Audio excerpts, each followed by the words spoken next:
तड़ा हुई है, हमें सत्य का पाठ पढ़ाया है। भेदभाव के सारे बंधन बापूजी ने तोड़ दिए, हिंदू मुस्लिम सिख ईसाई एक धागे में तोड़ दिए। एक सुर में एक ताल में सबने,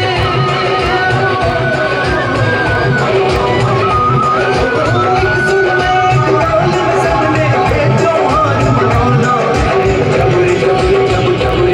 जब सारा विश्व जगाना है, घर घर जाके गुरुवर का ये शुभ संदेश सुनाना है।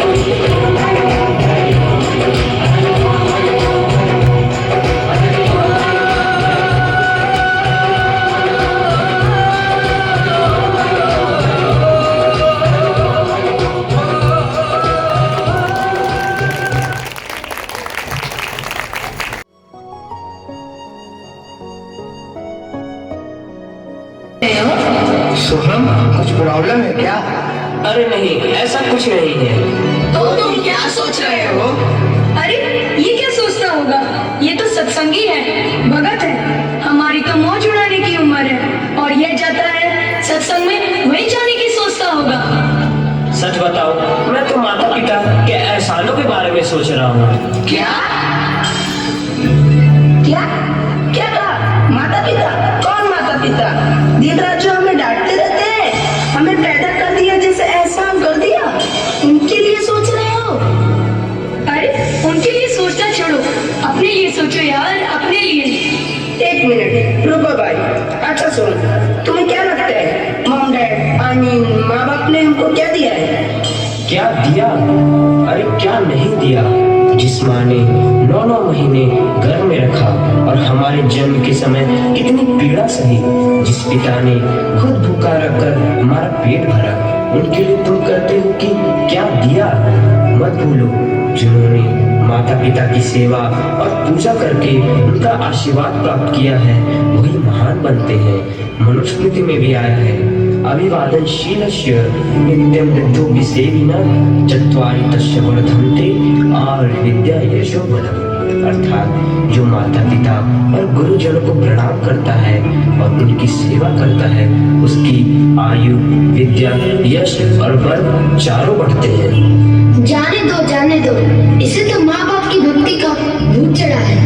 पता है जल्दी वैलेंटाइन डे आ रहा है। वैलेंटाइन डे मतलब प्यार का दिन। चलो चलो। हाँ भाई, चलो चलो, गुड बाय। पिता का पूजन करो।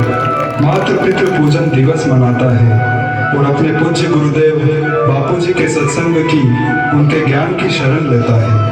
वहीं दूसरी ओर उन मनचले लड़कों ने नकली प्यार का दिन मनाया। शायद इसी में उनको असली सुख लगता था। मगर जैसे प्लास्टिक और कागज के फूल से खुशबू नहीं आ सकती, वैसे ही संसार के नकली प्यार से असली सुख की महक कहाँ से आ सकती है। समय बीता और सोहम एक बड़ी कंपनी में मैनेजर बना। इतनी ऊंचाइयों को छूने पर भी उसने अपने माता पिता और गुरुजनों का सम्मान करना, उनकी सेवा पूजा करना नहीं छोड़ा। दूसरी ओर कॉलेज के उन आवारा लड़कों ने अपने जीवन को अंधेरे कुएं में धकेल दिया। सारे दोस्तों ने एक एक करके एक दूसरे का साथ छोड़ दिया। राहुल ने मनचली प्रेमिका से शादी कर किस परिणाम को पाया, आइए देखते हैं।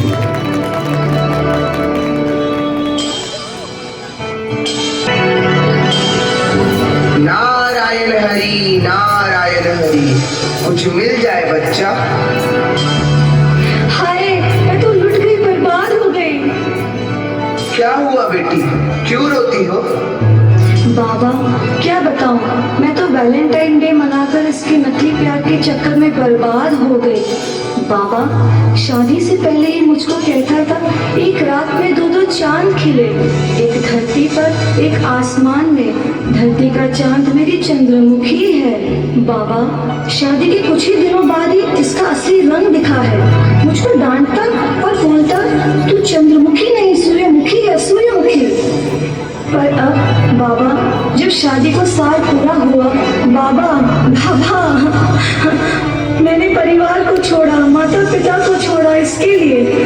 पर अब ये मुझको कहता है तू तो ज्वालामुखी है, ज्वालामुखी।